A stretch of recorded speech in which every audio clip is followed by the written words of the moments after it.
les bendiga a todos mis amados. Este día jueves 17 de mayo del año 2018. Soy el pastor Porfirio Álvarez y este es su programa Tiempos de Libertad en Cristo Jesús. Este programa se transmite a través de Naos Televisión Cristiana, una relación con Dios, a través de Cable Color, Canal 98 para lo que es la República de Honduras, a través de internet en el sitio www.naos.tv y a través de las redes sociales, Facebook, YouTube. Y hasta donde llegamos, pues le damos la bendición en el nombre de Jesús. Sea usted bendecido por medio de este programa, que lo que transmite es palabra y palabras de vida eterna. Tiempos de Libertad en Cristo Jesús es un programa que nació para la edificación del cuerpo de Cristo y para llevar el mensaje a aquellos que todavía no han rendido su vida a nuestro Señor y Salvador Jesús. Y se transmite desde la ciudad del Progreso y Oro en Honduras, Centroamérica. Decimos esto para la gente que nos ve a través de YouTube, a través de la web, en cualquier parte del mundo. Así que bienvenidos a este programa que es totalmente en vivo, se transmite de lunes a viernes de 5 a 6 de la tarde.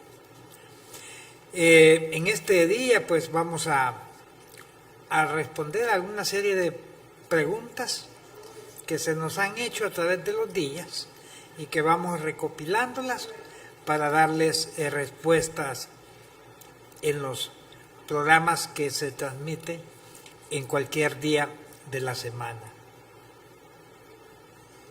Nos preguntan, pastor, ¿hay ministerios de alabanza, de intercesión, de liberación, etcétera? La palabra ministerio viene de lo que es ministro. Los ministros son juramentados en gobiernos donde está la monarquía, donde hay un rey o una reina. En los países democráticos, donde existen lo que son los presidentes o jefes de Estado, no existen literalmente lo que son ministerios, sino que son secretarías. Lo que pasa es que en nuestros países se confunden los términos y si vemos un secretario de Estado decimos el ministro, pero es algo tomado de los países donde son regidos por primeros ministros, pero que están bajo una monarquía. Cuando encontramos en la Biblia, cuando dice que nosotros somos ministros de un nuevo pacto, o cuando habla de la palabra ministerios, es porque la iglesia de Cristo Jesús vive bajo el ejido de una monarquía. Cristo es el Rey de Reyes. Nosotros predicamos el reino de los cielos, que es el que nuestro Señor Jesucristo va a venir a constituir literalmente cuando inicie su reinado milenial. Entonces la iglesia está bajo este esquema monárquico. Dice la Biblia que nosotros somos santos, somos reyes y somos sacerdotes. Somos un reinado. Cristo es el Rey de Reyes. ¿Quiénes son los demás reyes? Pues nosotros. No son aquellos que están en los diferentes países del mundo, no. Se está refiriendo a la iglesia. Pero la pregunta que nos hicieron, que si existen ministerios, en honor a la verdad, mis amados, los únicos ministerios de lo que la Biblia habla son 5. El de profeta, primero el apóstol, profetas, evangelistas, pastores y maestros. 5 ministerios. Fuera de ahí la Biblia no menciona que existe ningún ministerio. Lo que pasa que suena bien elegante, suena muy bonito decir el ministerio de alabanza, el ministerio de intercesión, el ministerio de liberación. Suena mejor que decir pues el grupo de hermanos que tocan en el grupo musical o el grupo de hermanos intercesores. Ya la palabra ministerio pues le da un toque de elegancia a la cuestión, pero no existen como tales, no existen este tipo de ministerios. Sí son grupos de alabanza que adoran y glorifican al Señor. Y en cuanto a los ministerios, mis amados, de intercesión, esta es una función que debe hacerla todo miembro de la iglesia. Todos aquellos que se han convertido a Cristo Jesús deben de interceder por los hermanos. No se trata de tener un grupo especial, que estos son los intercesores de la iglesia, que cualquier petición la ponemos en manos de ellos, porque eso es quitarle responsabilidad a todo lo que es el cuerpo de Cristo. La Biblia dice que nosotros somos sacerdotes del Dios Altísimo, y es general, no es que solo porque el sacerdote es el que intercede delante de Dios. Nuestro gran sumo sacerdote es Cristo Jesús, pero luego nosotros somos una nación de sacerdotes, para que pasemos intercediendo delante de Dios por nuestros hermanos, por los gobiernos, por la gente, por los problemas, por lo que estimemos conveniente. Interceder delante de Dios para que Dios actúe. Eso es el mandato de la palabra. Entonces la palabra intercesión no tiene que tener exclusividad en determinado grupo, sino que es, por decirlo de alguna forma, obligación de toda la iglesia de Cristo Jesús. Y en cuanto a los ministerios de liberación, pues liberación es cuando alguien pues necesita oración porque está poseído por un demonio o porque tiene una enorme carga, tiene un gran problema, se siente oprimido. Entonces dice, necesita ser liberado de sus problemas. Entonces dice que el ministerio de liberación ore por él. Pero esto cualquier hermano lo puede hacer. Y orar por alguien que esté poseído por un demonio. No se recomienda que alguien tierno en la fe, alguien que no tenga un fundamento, alguien que no ande bien en su relación con Dios, lo haga.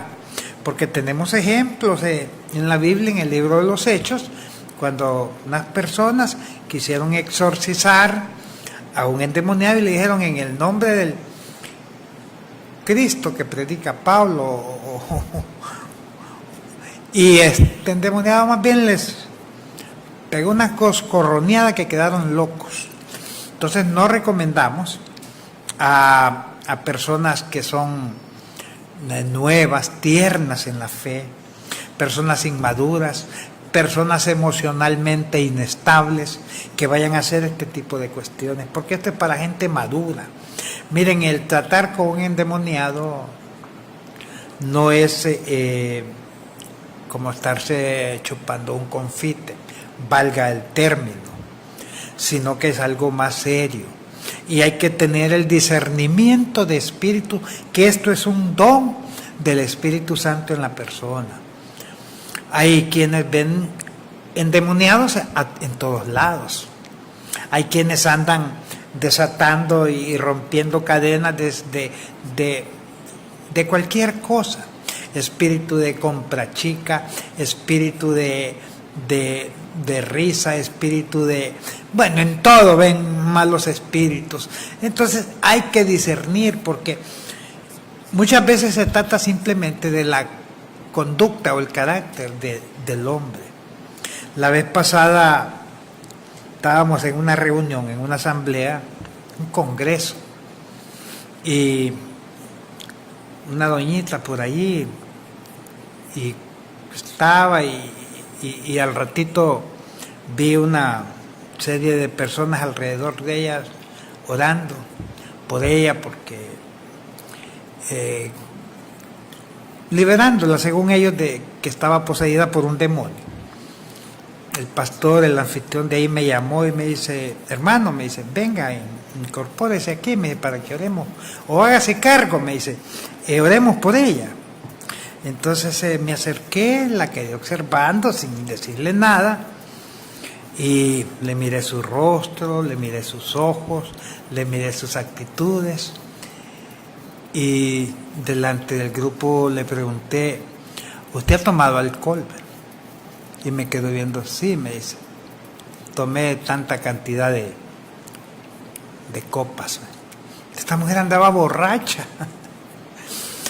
Entonces, pero esto, mis amados, cualquiera se puede equivocar, pero siempre hay que pedir la dirección de Dios y tener discernimiento, porque a veces una persona no es que esté endemoniada, sino que tiene alguna conducta que no la vemos normal, más si se trata de una reunión donde solo hay iglesia de Cristo Jesús. Lo primero que se nos viene a la mente es que esta gente tiene demonía, pero ella no, ella no era ni cristiana, sino que había llegado ahí como que andaba extraviada, y llegó a preguntar que dónde quedaba pues la casa, porque ni de eso se acordaba. Entonces, al final es que ella andaba pues con sus copas, ya le estaba pasando el efecto. La llevé a una de las oficinas ahí, les dije que le consiguieran una tacita de café fuerte, todo como a la media hora ya ella estaba tranquila. La llevamos afuera, paramos un taxi, le dimos la dirección y la mandamos a su casa. Pero esta cuestión de orar por gente endemoniada tiene que ser para gente muy madura en la fe. Esto no es cuestión de juego, ni es cuestión de que yo me la llevo de que soy un súper espiritual y que puedo hacer esto. No. Y hay que tener una buena relación con Dios para sentir el respaldo de Dios. Así que, mis amados, no hay ministerios aparte de los que la Biblia menciona con nombre y apellido: apóstoles, profetas, evangelistas, pastores y maestros. Los demás son funciones que la iglesia tiene que realizarlas. Unos hacen una cosa, otros hacen otra, pero son de índole general. Y en el caso de los músicos, pues es un don o un talento el que tienen estos hermanos. Hay quien tienen una voz preciosa, cantan lindo. Hay quienes tienen una habilidad para tocar instrumentos que no la tiene uno. Entonces, estos son talentos que están al servicio de Dios, pero no son en sí mismo lo que podríamos decir ministerios. Quisiera, mis amados, recordarles que si todavía usted no tiene un contrato de servicios fúnebres, pues quiero recomendarles a Funeraria La Fe. Funeraria La Fe, mis amados, está ubicada a media cuadra al norte de la Policía Nacional en esta ciudad del Progreso.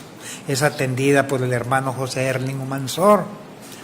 Él, con mucho gusto, usted puede llamarlo al teléfono 9919-2759. Puede anotarlo, 9919-2759, para que concerte una cita con él, para que usted vaya y suscriba su contrato, 2 contratos, 3 contratos. Usted mire las necesidades que tiene. Digo esto porque sé que este programa lo miran muchos pastores, no solo a nivel de lo que es esta ciudad del Progreso, sino que en Tela, Santa Rita, en las comunidades, que Funeraria La Fe está para servirle en cualquier parte donde usted se encuentre.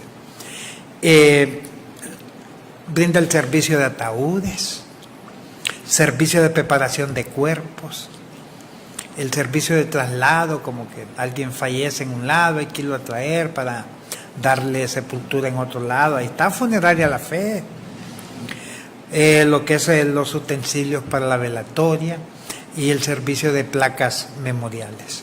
Los precios de contrato son mucho más bajos que la competencia que hay en este tipo de negocio o de servicios fúnebres. Vaya a Funeraria La Fe. se va a dar cuenta el trato personalizado.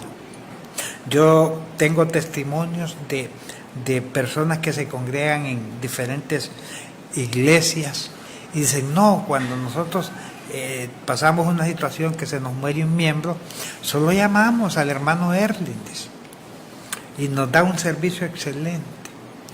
Porque el hermano Erling está interesado en brindar eso, un servicio de calidad, un servicio de excelencia. Así que puede ir a las oficinas, al lugar donde está instalado Funeraria La Fe, media cuadra al norte de la Policía Nacional en esta ciudad del Progreso. Nos preguntan, pastor, ¿qué es odres viejos y vino nuevo? Miren, el odres era un recipiente de cuero, podía ser de cuero de cabra, de cuero de camello, que eran los más, o de cuero de algún animal que fuera resistente, una especie de catimplora grande, que la fabricaban ellos y que era para almacenar diferentes tipos de líquidos como agua, aceite, vino, porque en estos pueblos orientales pues cultivaban mucho lo que es la vid y pasaban fabricando el vino y el aceite que lo sacaban de las olivas, más el agua. Pues ustedes entienden que en esos lugares había que tener almacenado agua porque el agua es un recurso escaso. Entonces eso es el odres. Y el vino nuevo pues es el vino recién extraído de las uvas. Ahora, la Biblia a veces menciona cosas, pero no para hablar de ellas, como en este caso.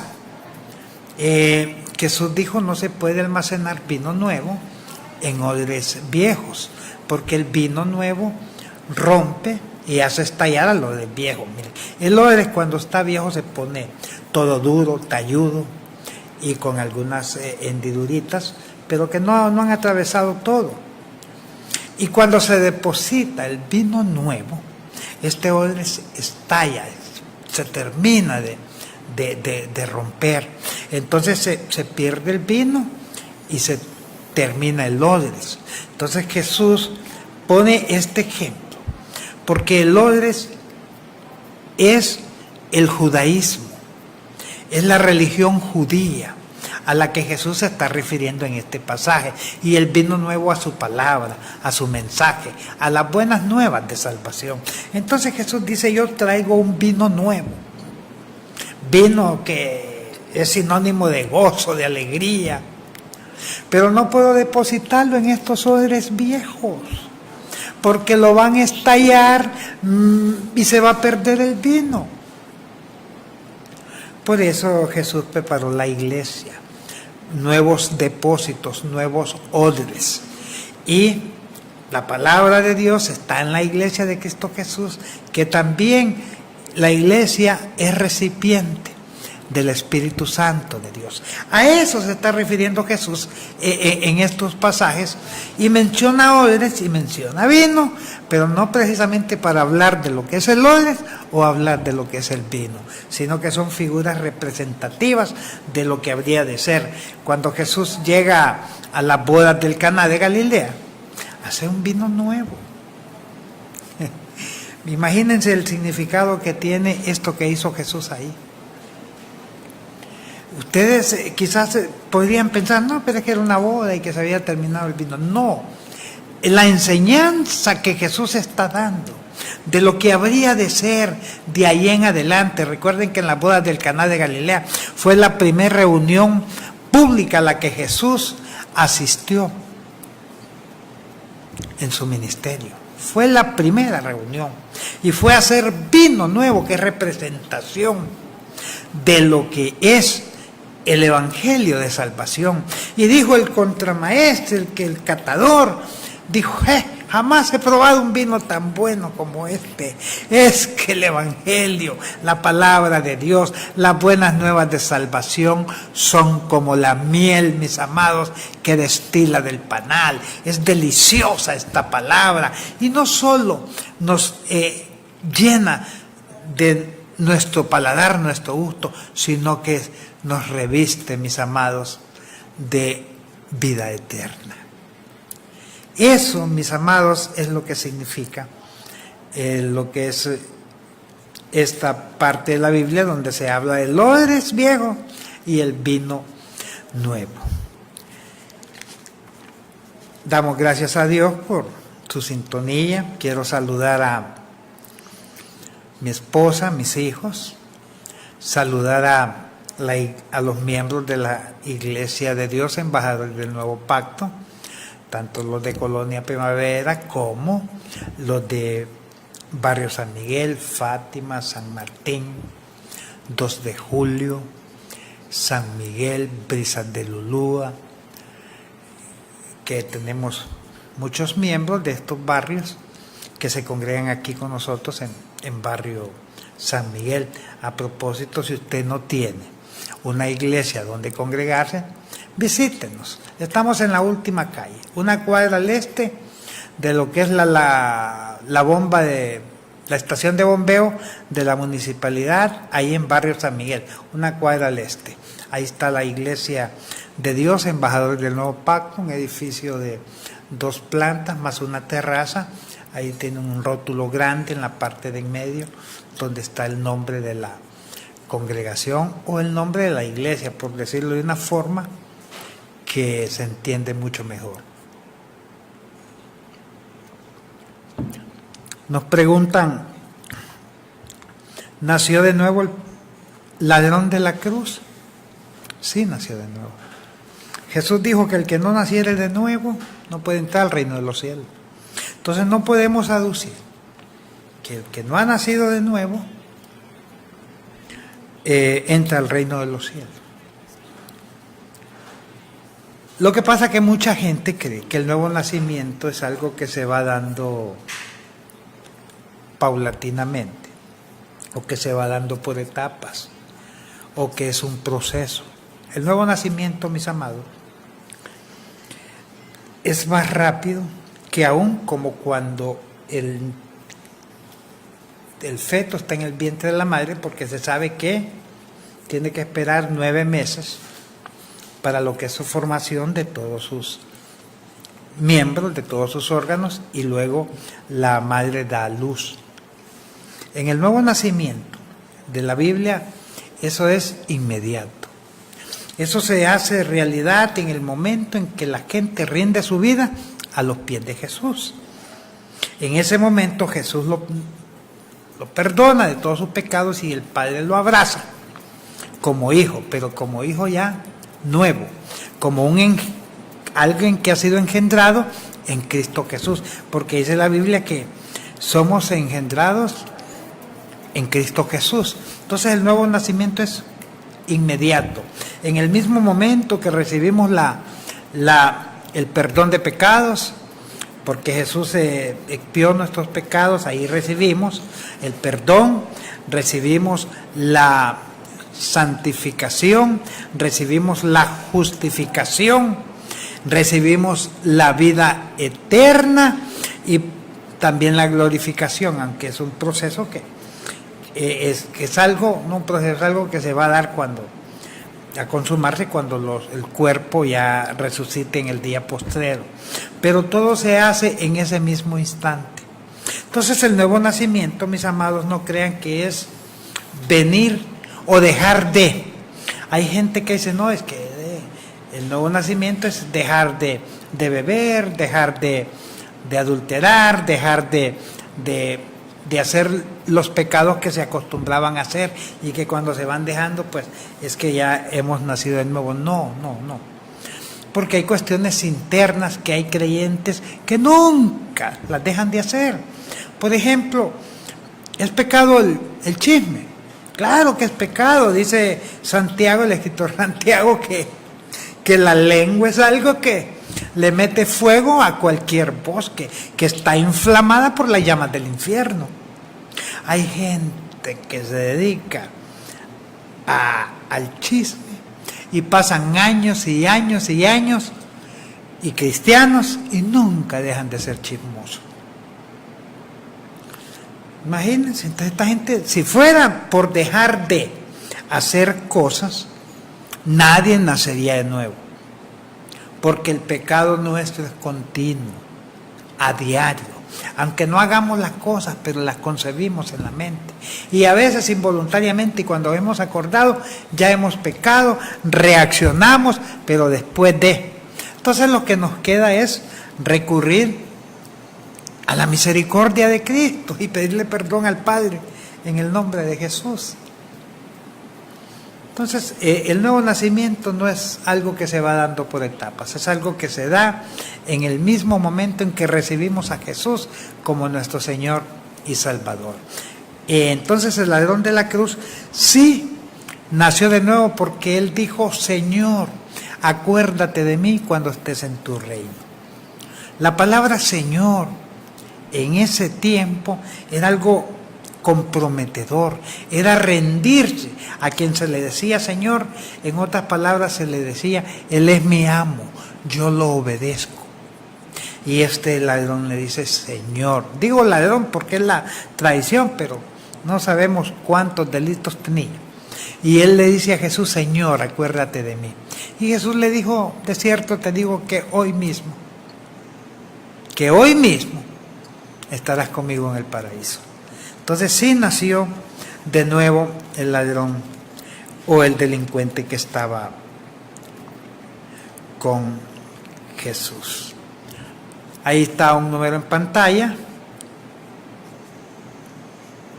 97 65 50 34. Ese es el número de mi teléfono celular, por si quiere mandarme un mensaje de texto haciendo algún comentario, haciendo alguna pregunta. Si necesita oración, pues también vamos a interceder por usted, puesto que el ministerio de la iglesia, por decirlo, en lo que estábamos, completo para toda la iglesia, es la oración, la intercesión. Nos preguntan: ¿por qué siempre oigo a los cristianos decir la palabra de Dios es dura o dura? Es tu palabra. Esos son dichos populares. Cualquier cantidad de creyentes andan diciendo de que hay que llevar las cosas de Dios es duro, pastor, dice. Mire, hermano, no hay cosa más dura que llevar la palabra de Dios. Pero eso es que también ellos han escuchado, o quizás son personas que todavía no han depositado toda su vida o toda su confianza en Dios. Miren, si esto fuera una carga tan pesada, créanme que no habrían cristianos. Y los que existiéramos, fuésemos aquellos que profesáramos las cosas del diente al labio. No les voy a decir que es un camino ancho, amplio, pero tampoco quiero decirles que es algo que es tan pesado que nos cuesta llevar. El problema es que nosotros estábamos tan acostumbrados a una vida de pecado, a hacer lo que nos daba la gana, y ahora que estamos en Cristo estamos restringidos. Pero esa restricción, mis amados, viene a redundar en provecho para nosotros mismos. Dejar el pecado, dejar todas esas cosas, se convirtió en algo de provecho, en algo de bien para nosotros. Y eso como que no lo queremos reconocer. Y creemos que irse a emborrachar, que ir a hacer esto, que andar buscando lo que no tenemos en otro lado, era algo rico, algo delicioso. No, miren. Eso nos conducía a la muerte. Eso nos conducía a los problemas en el hogar. Eso nos conducía a problemas en nuestra vida personal. Cuando hemos dejado de usar drogas, de alcohol, tabaquismo, cuestiones que atentan contra nuestro cuerpo, los más beneficiados somos nosotros. Yo les aseguro que muchos de nosotros que estamos en Cristo, si hubiéramos llevado el mismo ritmo de vida que teníamos hace unos años atrás, ya no quizás ni estuviéramos vivos, ya nos hubiéramos muerto o estuviéramos en una silla de ruedas o en una cama, todos inválidos. Pero por la misericordia de Dios dejamos de hacer algunas cosas que nos dañaban a nosotros mismos y que no queríamos reconocerlo, y hoy pues tenemos una salud que nos gozamos en el Señor y nos sentimos llenos de vida, aunque quizás algunos pasemos momentos donde estamos con alguna enfermedad, pero sabemos que es algo pasajero, que no es algo que nos va a durar hasta que la muerte pues nos llegue. Entonces a eso, mis amados, es que la gente dice que como dejé de hacer eso, es que dura la palabra de Dios.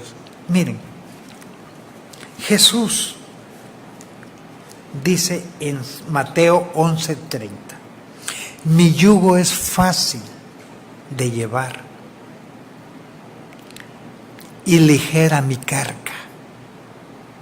Repito, Mateo 11:30, Jesús dice, mi yugo es fácil de llevar y ligera mi carga. No dice, mi palabra es dura, así que aguántense, miren a ver quién es el que la soporta, a ver quién es el valiente y que llega al final. No, mi yugo es fácil de llevar y ligera mi carga. Vengan a mí todos los que estén trabajados y cargados, que yo os haré descansar. Hay que aprender a descansar en el Señor.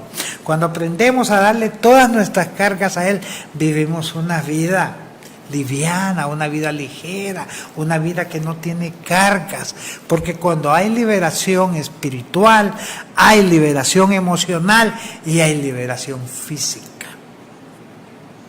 Entonces, si alguien me dice, es que es dura la palabra de Dios, y Jesús me dice que su carga es ligera de llevar, ¿a quién le voy a creer? ¿Sabe quiénes dijeron que dura es tu palabra? ¿Quién la podrá llevar? Aquellos que querían tirar la toalla, porque cuando Jesús les predicó y les predicó fuerte y les dijo que a Él solo lo buscaban por alguna necesidad para satisfacerla, y Jesús les da una serie de reprensión, muchos se retiraron de andar con Jesús y otros dijeron, dura es tu palabra, ¿quién la podrá llevar? Pero no fue Jesús el que dijo eso, fue algunos que andaban atrás de Jesús. Y cuando Jesús los escucha a ellos, se dirige a los discípulos, a los apóstoles, y les dice, ¿y ustedes qué? ¿También quieren irse? Pues váyanse. Es cuando Pedro le dice, ¿a quién iremos? Señor, si solo tú tienes palabras de vida eterna. ¿Ven la diferencia? Los apóstoles no dijeron, dura es tu palabra. No, ¿a quién iremos? ¿A quién? ¿A dónde me voy a ir? Porque la palabra de Dios es dura, tengo que irme. ¿A dónde voy a ir? El apóstol Pedro dice, solo tú tienes palabra de vida eterna. Y Jesús les dijo, mi yugo es fácil de llevar y ligera mi carga. Así que aquí no existe aquello de que paga el precio, sufre, paga el precio. Miren, esas son cositas que los predicadores se inventan como para decir, es que yo sí soy valiente, yo me esfuerzo, yo estoy pagando un precio por seguir a Jesús. No hay tales, no hay cuentos, no hay nada de eso. Si nosotros estamos ante los pies de Jesús por la misericordia de Dios, y nuestra vida es fácil de llevar y ligera la carga. Aleluya. ¿Cuál es el pueblo más feliz sobre la faz de la tierra? La iglesia de Cristo Jesús. Entonces no me venga diciendo que dura es la palabra, que hay que pagar el precio, porque cuando se dice que se paga el precio, que estamos supercargados y tenemos esa deuda y tenemos cada día que ver cómo terminamos al final del día. No, nosotros desde que nos levantamos, alzamos nuestras manos al cielo, le damos gloria a Dios por el nuevo día que nos viene, porque sabemos que cada día que pasa, las bendiciones y las misericordias de Dios son nuevas cada mañana. Hay que establecer la diferencia, hermano. Yo jamás he predicado dura es tu palabra, ni que hay que pagar el precio, porque eso no existe. El precio lo pagó Jesús. Jesús se llevó nuestras cargas, pagó un precio y duro, grande. De tal forma que Jesús, mis amados, antes de ser apresado estaba orando en Getsemaní y miraba a él todo el sacrificio que le venía en los días siguientes. Y ora al Padre, y Padre le dice, si es posible, Padre, que yo no pase por esta copa, que no tenga que tomarme este trago tan amargo. Si hubiese un caminito y no llegar por hasta la cruz. Pero el hombre reflexiona ahí mismo, pero que no se haga mi voluntad, sino la tuya. Y Dios le dijo, pues no hay otro camino. Ese camino que estás viendo, ese es el que vas a recorrer, porque ese es el camino que le va a dar salvación y que le va a dar vida eterna a todos aquellos que crean en ti. Y hoy disfrutamos, gracias mis amados, al sacrificio de Jesús. Así que yo no ando pagando ningún precio. Yo no ando llevando una palabra dura. Yo vivo una vida, pero feliz totalmente. Aún en medio de las pruebas, en medio de las dificultades, mi vida sonríe cada día. Porque está en manos de Dios. Y mis problemas dejaron de ser míos y pasaron a ser de Dios, y el que tiene que resolverlos es Él. Él sabe cómo lo hace, o pone una idea en mí, o busca a otra persona, o Él hace lo que tiene que hacer. Y en cuanto a evitar andar en pecado, eso no es para que le ayude a Dios, eso es para que me beneficie a mí. Miren, el que ha dejado de andar mujeriando ha salvado su hogar. Ninguna mujer le gusta que su marido ande con otras mujeres. Entonces, si él dejó de andar mujeriando, se está dedicando a su esposa en su casa, o su mujer si viven en unión libre, y a sus hijos. Y eso tiene estabilidad. Si ha dejado de beber, el dinero que iba a derrochar allá, ahora lo usa para acudir las necesidades de la casa, y tienen un mejor estilo de vida, porque el que vive una vida en el alcohol tiene problemas en el hogar, problemas emocionales, y se está dañando terriblemente su organismo. Entonces, a eso no podemos decir que es dura la palabra de Dios. Hay que tener mucho cuidado, mis amados, con expresiones de este tipo, porque la oye gente que no es cristiana y ahí estaban predicando que es dura la palabra de Dios. Yo mejor me voy a preparar, dice la gente. Y cuando ya esté preparado, voy a buscar al Señor. Lo que no se dan cuenta, mis amados, es que nadie puede prepararse. Dios no espera que te prepares para llamarte. Dios te llama para prepararte, porque Él te quiebra como el barro en las manos del alfarero y empieza a hacer de ti un vaso nuevo. Damos gracias a Dios, mis amados, por estas preguntas, porque nos dan la oportunidad de ministrar esta palabra, que también es una bendición para uno mismo. No crean que solo ustedes son bendecidos, yo también estoy siendo bendecido, porque la palabra de Dios es como una espada de doble filo. Doble filo es que tenía filo a ambos lados, pero tiene filo para allá y tiene filo para acá. Les penetra a ustedes y me penetra a mí. Esa es la palabra de Dios. Entonces, cuando uno predica para los que están allá, pero predica para uno también. Pastor, ¿están activos los dones espirituales? Cuando hablamos de dones, ¿de qué estamos hablando?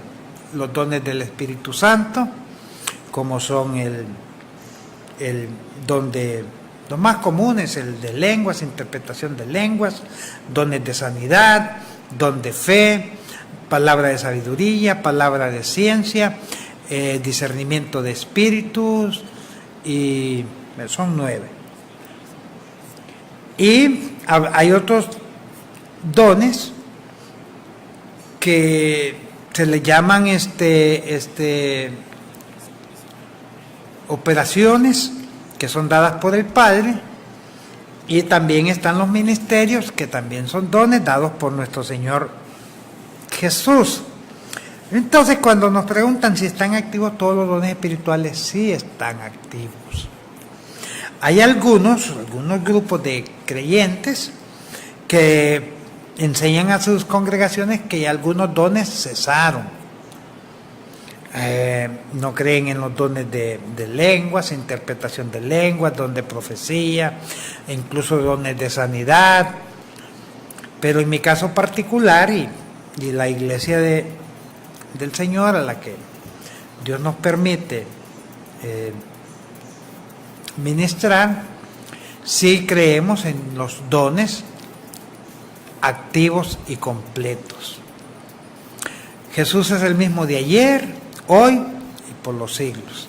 El Espíritu Santo, desde que fue derramado el día de Pentecostés, sigue cumpliendo con la misión a la que Él vino, y teniendo el Espíritu Santo se tienen, la iglesia, hablo como iglesia, se tienen todas las manifestaciones y los dones del Espíritu Santo y el fruto del Espíritu Santo. Y los dones de operación o operaciones, que son las que da el Padre. Entonces sí siguen activos. Yo en lo personal creo en el don de lenguas, la interpretación de lenguas, creo en la profecía, pero no al estilo de algunos que se autodenominan profetas. No. Creo en el don de profecía, que es diferente a lo que esta gente hace. Porque estos que se autodenominan profetas andan actuando como que si ellos fueran Elías, Isaías, Jeremías, menos, no, Jeremías no, pero sí con otros profetas. Entonces ya ese tipo de profetas llegaron hasta Juan el Bautista. El último de los profetas, dijo nuestro Señor, es Juan. Pero ya en tiempo de la iglesia opera el don de profecía, que es el don dado por el Espíritu Santo a quien Él quiere darle palabra profética en ese momento. Entonces sí están activos, mis amados. Y si usted tiene algún don, póngalo en práctica, sin miedo, porque estos dones son para la edificación del cuerpo de Cristo. Y el don de lenguas, cuando se ora a Dios en lenguas en lo privado, se está edificando nuestro ser espiritual, porque el que ora en lengua extraña, dice la palabra, a sí mismo se edifica. Ahora, todo tiene su reglamento. El don de lenguas está bien reglamentado en la palabra, donde hay que hablar en lenguas, donde no hacerlo. el apóstol pues le dedicó un capítulo entero al reglamento de lo que es el don de lenguas. Entonces, sí existen los dones. Digo esto porque hay muchos que enseñan que no existen estos dones.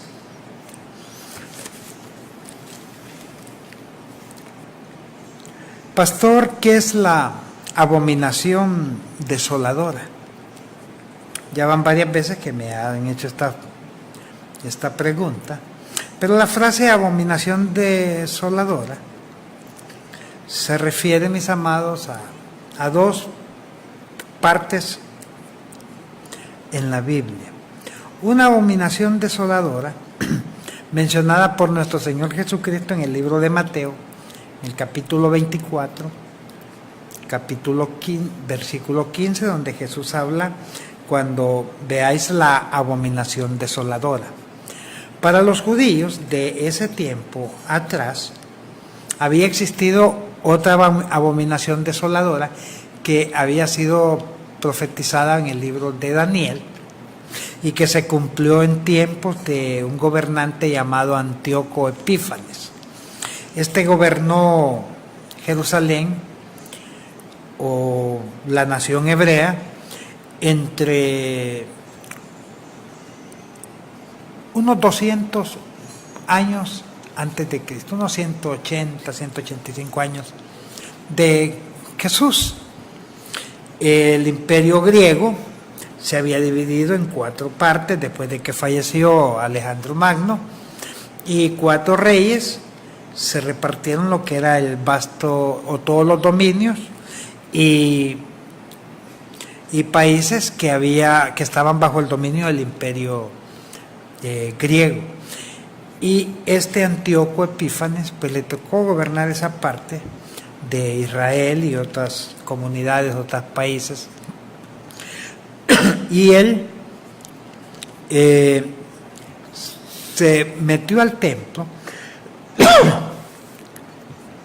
y sacrificó una cerda, en buen castellano es una chancha, un animal inmundo. De por sí en ese tiempo se había levantado Judas Macabeo, que era una familia de los Macabeos, defensores del culto judío, y lucharon contra él, no para lograr la independencia como país, sino para lograr la liberación del culto judío, que ellos tuvieran libertad de culto. Por eso hay un libro que se llama Los Macabeos, que este libro se escribió entre lo que es Malaquías y lo que es el Evangelio de Mateo. Entonces ahí se dio en ese tiempo lo que fue esta abominación desoladora. Entonces cuando nos preguntan, pastor, ¿qué es la abominación desoladora? Podemos resumirlo de esta forma. Es el sacrificio de animales inmundos en el templo. En ese tiempo era en el templo que Dios había ordenado construir por medio de Salomón, luego fue por Zorobabel, luego después fue reconstruido por este rey Herodes. Y ahí es donde se hacían los sacrificios. A eso exactamente se le llama abominación desoladora. Ahora, cuando Jesús dice, cuando veáis estas cosas, y de la abominación desoladora se está refiriendo, mis amados, a lo que va a suceder en tiempos de la gran tribulación, donde se va a levantar un ser maligno, llamado el anticristo, llamado la bestia, el inicuo, al cual el Señor va a destruir con el espíritu de su boca. Este hombre va a gobernar todo el mundo, se va a erigir como Dios y va a sacrificar animales inmundos en el templo. Pero ustedes dirán, ¿pero cuál templo?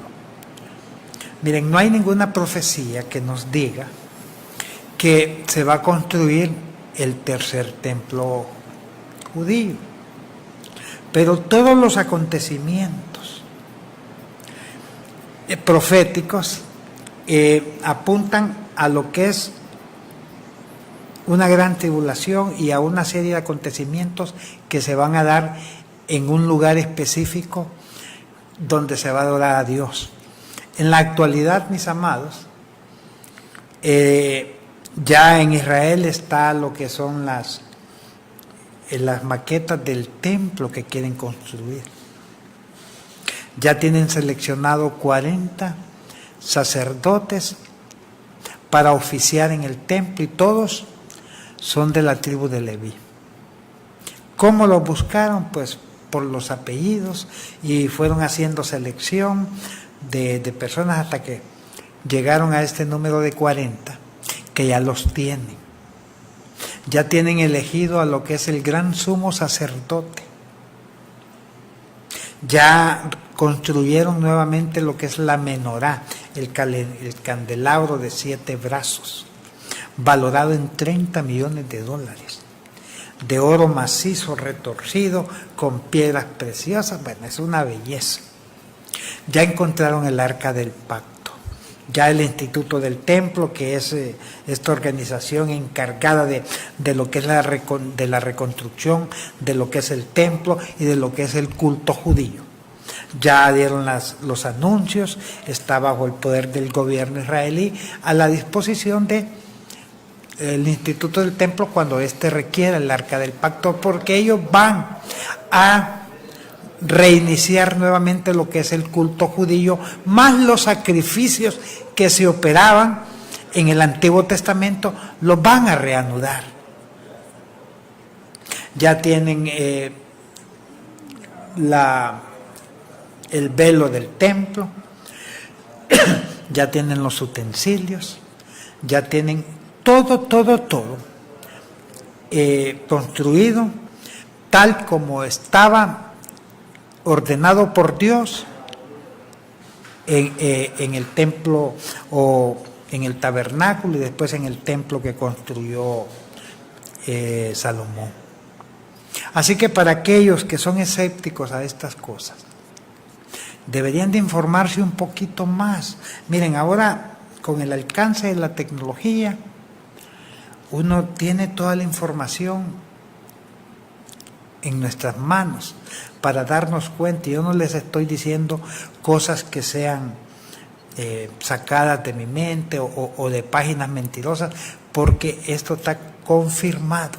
Hay cualquier información en Internet, en YouTube, acerca de lo que está haciendo el Instituto del Templo y acerca de lo que están haciendo todas las autoridades israelíes, y están haciendo los preparativos. Miren, están preparando una guardia personal como de 2,000 personas, porque están esperando ellos al Mesías, a su Mesías.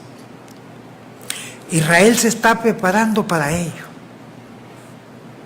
Y a quien van a recibir es al anticristo, es a la bestia. La Biblia lo profetiza.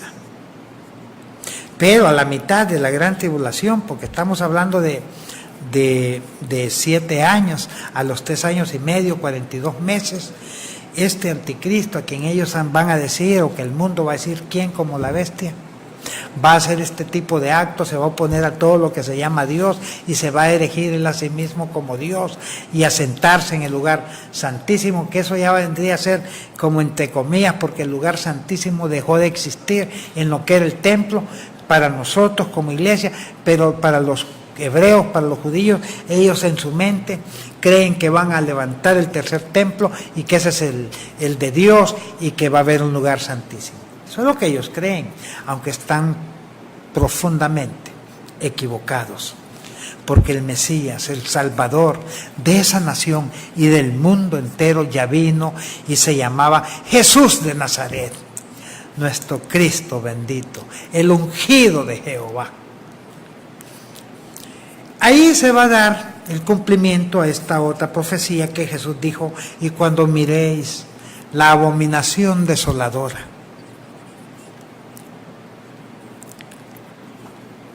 A esto, mis amados, pues eso es lo que se le ha llamado abominación desoladora, al sacrificio de animales inmundos en el templo de Dios. Quiero recomendarles que si usted vive en Primavera, San Jorge, Colonia Castaño, 7 de abril, Alexander López, Santa Ana y alguna colonia aledaña, ahí en Colonia Primavera está JIE. JIE es un taller de servicios para reparar cualquier tipo de celulares. Ya pueden ser bandeos, flasheos, cambio de táctil, todo lo que es reparaciones físicas y programaciones de software. JIE está ubicado, mis amados, atrás de la pulpería Belén en Colonia Primavera, media cuadra arriba del taller mecánico Romero. Es atendido por el joven Jorge Alberto Álvarez, quien actúa con mucha responsabilidad y con precios al alcance de los bolsillos. Cuando digo esto, estoy diciendo que son precios mucho más bajos que los que cobran en cualquier otro lugar o establecimiento donde brinden este tipo de servicios.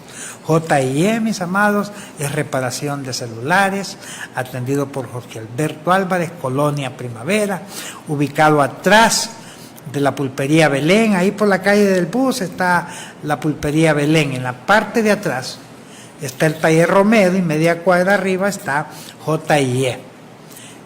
Ahí pues llévelo con toda confianza, que él inmediatamente va a brindarle el servicio.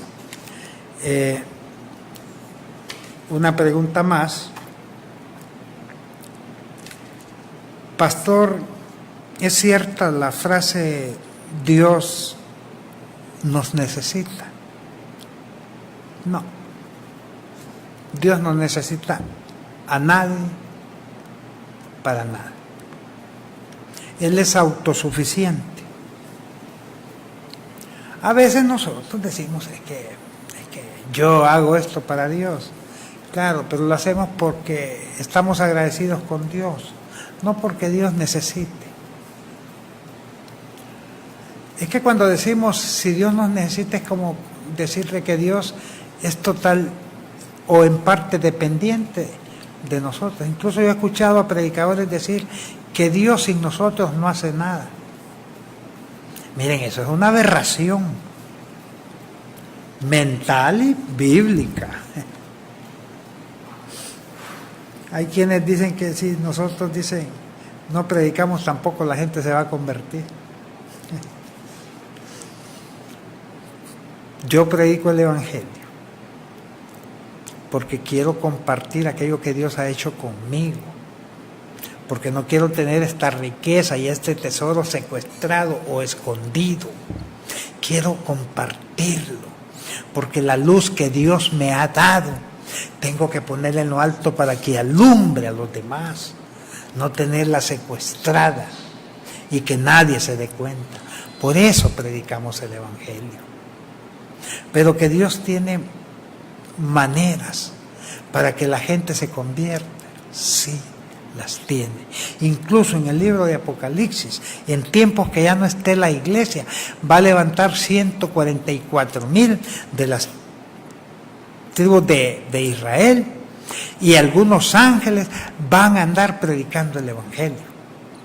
Pero ahora para nosotros, para la iglesia, es un alto honor que Dios haya depositado su palabra en nosotros y que nosotros seamos portadores de las buenas nuevas. Pero no es porque Dios lo necesite, es porque eso nos bendice a nosotros. No hay bendición más grande para un ser humano que cuando empieza a compartir la palabra de Dios que Dios ha depositado en su vida. Así que hay que tener cuidado, no hay que equivocarnos, ni creer que es que somos indispensables.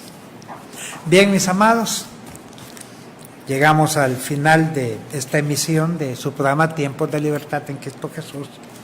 Nos vemos el día de mañana, siempre a las 5 de la tarde. Me despido de ustedes, soy el pastor Porfirio Álvarez. Dios les bendiga.